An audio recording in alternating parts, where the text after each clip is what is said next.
तो साहब क्या कहेंगे जिस तरह से इटावा में यादव कथावाचक को उसको पीटा गया, उसके सर मोड़ दिया उसका, फिर उसको मूत्र से उसका पवित्र किया गया और अब उसके ऊपर एफआईआर हो गई कि ये फर्जी तरीके से काम कर रहे थे, क्या कहेंगे? जर्नलिस्ट महोदय, ये सब अराजकता का निशानी है। ये सब समाज को तोड़ने की साजिश है। भारत एक सेकुलर देश है, डेमोक्रेटिक कंट्री है और यहाँ सभी को समानता का बाबा साहब आम्बेडकर ने संविधान के द्वारा दिया है।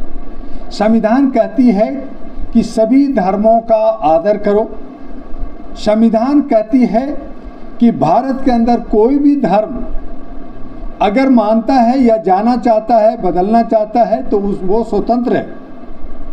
उसके बावजूद चंद लोग जो सामंतवादी कह सकते हैं, ब्राह्मणवादी कह सकते हैं, कट्टरवादी कह सकते हैं या सनातनी का ढोंग करने वाले, जो सदियों पहले राजा महाराजा से भी पहले जहाँ क्षुद्र बनाया गया, जहाँ दलित बनाया गया, उनके पीठ पे जो है झाड़ू बांधा गया, गले में मटका लटकाया गया। शादियाँ हुई तो पहला जो है हनीमून ब्राह्मणों ने किया और बच्चा तो पहला बच्चा को गंगा में बहाया गया।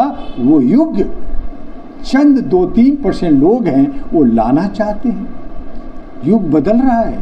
शाइनिंग इंडिया की बात हो रही है, देश विकास की बात हो रहा है, देश को विश्व गुरु बनाने की बात हो रहा है। मोदी है तो मुमकिन की बात हो रही है और उसी मोदी के राज्य में और वो मुख्यमंत्री जो हमारे योगी जी हैं, जहाँ पे कहते हैं अन्याय नहीं सहूँगा, बुलडोजर चला दूंगा।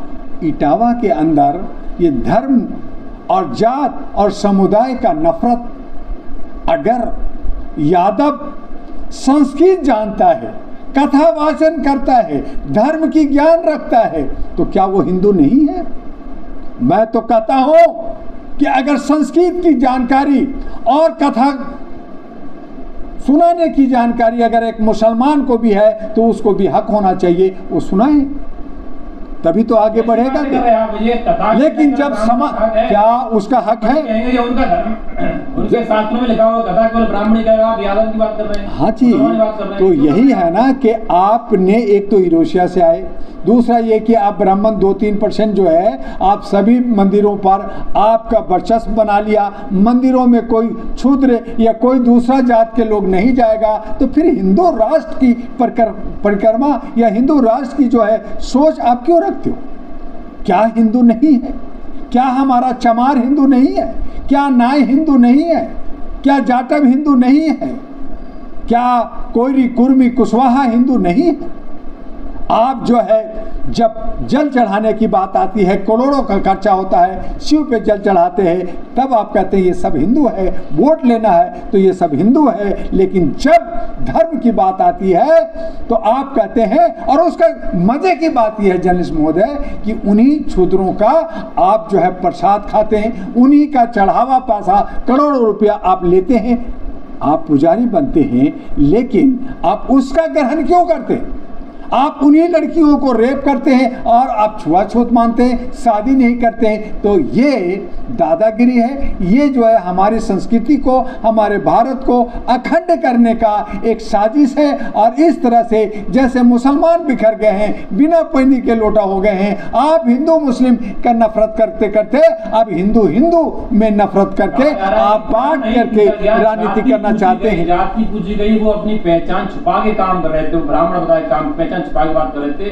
धर्म नहीं, जाति पूछी गई और उन पर जिस तरह से मूत्र से उनको पवित्र किया गया, क्या ये इसको क्या कहेंगे? बिल्कुल उचित नहीं है। मैं इसका खंडन करना चाहता हूँ, इसका विरोध करना चाहता हूँ और मैं बताना चाहता हूँ कि इसी हिंदुस्तान में जहाँ मंदिर होता था वहाँ मस्जिद होता था, साथ में 1 घंटा बजता था तो एक अल्लाह अकबर की आवाज़ होती थी। लेकिन आज हम घर से बाहर निकलते हैं तो डर लगता है कौन किस वक्त किसको पकड़ लेगा और कहेगा तुम किस जात का आदमी हो, किस धर्म को मानते हो, और वहाँ पे लड़ाई शुरू हो जाएगी। हमारे देश का प्रथम नागरिक राष्ट्रपति जो आदिवासी जब उसे राष्ट्रपति बनाया गया तो वो 8 पंडा जो तिरुपति से आए उनका शुद्धिकरण किया गया, पूजा पाठ किया गया, तब राष्ट्रपति भवन में भेजा गया। उसी राष्ट्रपति को जब जगन्नाथ मंदिर में उड़ीसा में गए तो अंदर मंदिर में नहीं जाने दिया गया, लेकिन देश के प्रधानमंत्री जूता पहन करके और वो जो है मंदिर में जाते हैं। तो ये कहाँ का सोच है, किस तरह का सोच है? तो ये बहुत ही विरोधाभास है कि आज उड़ीसा में आदिवासी पे मलमूत्र होता है, मध्य प्रदेश में ओबीसी के साथ होता है, आपका उत्तर प्रदेश जो भारत का सबसे बड़ा राज्य है, वहाँ जहाँ महाराष्ट्र, गुजरात, दिल्ली, उत्तर प्रदेश, बिहार और बंगाल तक जो है यादवों का पूरा बेल्ट है। साउथ इंडिया में भी बहुत सारे यादव हैं और ऐसी सूरत में यादवों के साथ भेदभाव होगा, उसकी चोटी काटी जाएगी, उसको मारा पीटा जाएगा, उस पर पेशाब किया जाएगा। तो ये कैसा हिंदू राष्ट्र बनाना चाहते हैं, कैसा ये देश बनाना चाहते हैं, ये पूछना चाहती है जनता और आपकी चैनल से। ओमकार राजभर कह रहे हैं कि यादव का काम है दूध दुहा के अपना पालन पोषण करना, यादव का काम है गधा, ब्राह्मण का काम है गधा कहना। जब उनके काम में दखलंदाजी दोगे तो विवाद तो होना तय है। ये किस शास्त्र में लिखा है?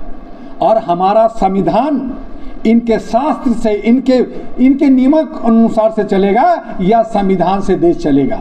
देश आजाद है या गुलाम है? आपको ये तय करना होगा कि देश जो है सनातन युग में जी रहा है या जो है 77 साल जो हमारी आज़ादी का 77 साल हो गया, जो संविधान कहता है, जो 26 जनवरी 1950 में लागू हुआ, जहां बाबा अंबेडकर की, जहां गौतम बुद्ध की धरती कहा जाता है, उससे चलेगा या आपकी दादागिरी, आपकी मनमानी से चलेगा? और इस तरह का नफरत पहुंचा करके आप क्या रोटी सेकना चाहते हो? इस तरह की राजनीति कर करके आप समाज को और देश को कहां ले जाना चाहते हो? ये जनता जानना चाहती है। आज जापान हमारे से 20 साल बाद आजादी लिया, आज विश्व गुरु बना है, हाई टेक्नोलॉजी है। अमेरिका के अंदर झूठे नालायक लोग और स्मगलर लोग जाकर के बसाया, पूरा वर्ल्ड पे राज कर रहा है। आज भारत जिसने ज्ञान दिया पूरे विश्व को, विज्ञान दिया विश्व को, शिक्षा दिया, स्वास्थ्य दिया, भगवान दिया, सब कुछ दिया, धन धान्य दिया, हर तरह से भारत जो है खुशहाल है। लेकिन भारत गरीब क्यों है? भारत के अंदर 33 करोड़ देवी देवता क्यों है? भारत के अंदर अगर 33 करोड़ देवी देवता है, अगर ब्राह्मण सब कुछ करता है तो यहाँ की गरीबी को मिटा दे, यहाँ का रोजगार, बेरोजगारों को रोजगार दे दे, यहाँ पे जो है धन दान भारत को कर देना। ब्राह्मण जी कर दो ना। आप तो जो है अगर एक मिट्टी में प्राण फूंक कर करके भगवान बना सकते हो तो आप सारी समस्या को भी छू करके ठीक कर सकते हो, कर दो ना। तो आप क्या करते हो? आप नफरत की बाजार फैलाते हो, आप नफरत की दुकान लगाते हो, आप चोटी काटते हो, आप बाल काटते हो, आप हमारे दलित और पिछड़े को, लड़कियों को रेप करते हो। तो इस तरह का जो हरकतें हैं, आप जो है क्रिश्चियन को आपने मारा, उड़ीसा में आपने किया, और आप कहते हो कि ब्राह्मण बड़ा है। तो मैं पूछना चाहता हूं कि तुम ब्राह्मण भारतीय हो, क्रिश्चियन हो, पहले ये तो तय कर लो। आप कह रहे हैं कि विदेशियों संविधान लागू हुआ सब इस देश के नागरिक हो गए, लेकिन जिस तरह से जो महिलाओं के मुंह से उनको पवित्र किया था, उन्हीं महिलाओं पर छेड़छाड़ का मुकदमा, ये मुकदमा साजिश है या फिर हकीकत में क्या है? क्या लग रहा है? देखिए, ये सब देश को, समाज को, हमारी संस्कृति को बदनाम करने का, पूरे विश्व में हमें कालिक पोतने का काम कर रहे हैं कुछ लोग। ये सब घुसपैठिए लोग हैं, ये सब जो है भेड़िए लोग हैं, ये सब जयचंद लोग हैं, ये सब अंधभक्त लोग हैं, ये सब गोदी, जिसको गोदी मीडिया गोद में बैठ कर करके जो है ठोकवा रहे, ठोक रहे हैं, ये सारा काम कर रहे हैं। तो ये हमारी संस्कृति, जो भारत की एक उज्जवल संस्कृति थी, जहाँ गंगा जमुनी तहजीब था, जहाँ हम सब मिलजुल करके रहते थे, 256 भाषा भाषी का देश और अलग अलग भाषा भाषी के लोग एक साथ रहते थे। इनके किरकिरी आंखों का लग गया है, इसलिए हमें तोड़ना चाहते हैं, हमें बांटना चाहते हैं और ये अपना राज करना चाहते हैं। जैसे अंग्रेज जो है शासन किया तो उनका डिवाइन एंड रूल, तोड़ो और फोड़ो का शासन था। आज उसी पैटर्न को थोड़ा सा चेहरा बदल कर करके ये राज करना चाहते हैं और कुछ नहीं।